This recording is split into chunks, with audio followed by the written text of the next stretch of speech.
Panoorin po natin ang video na 'to.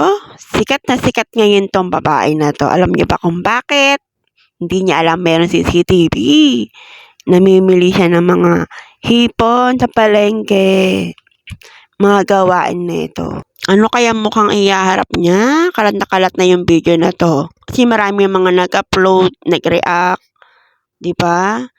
Mamimili ka sa palengke, tapos makikita mo na yung pagmumukha mo sa social media, yung ginawa mo sa kakapirasong nakuha mong mga hipon.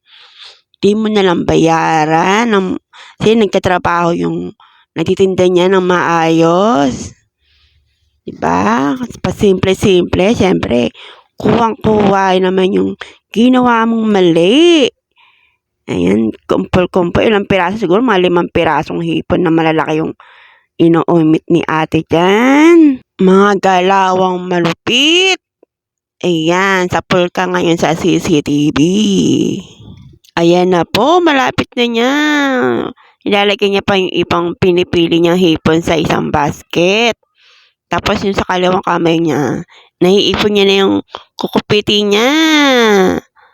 Nakikita niyo ba mga kababayan? Ayan na, binaba ang kamay.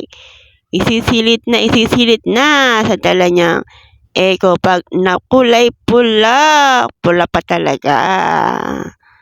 Ayan na, nakikita. Ayun, ako sinilit na nga. Tapos kunwari maglalabas ng pitaka. Siyempre nga naman para hindi obvious. O diba, pili pa uli. Patay mali siya lamang si ate sa ginawa niyang mali. Pero huling-huli ka ngayon sa CCTV. Ayan, kitang-kita na yung pagmumukha mo. Kalat na ngayon sa Facebook. Meron din kaya ito sa YouTube. Abangan natin ang susunod na kabanata. Ayan, pili-pili lang.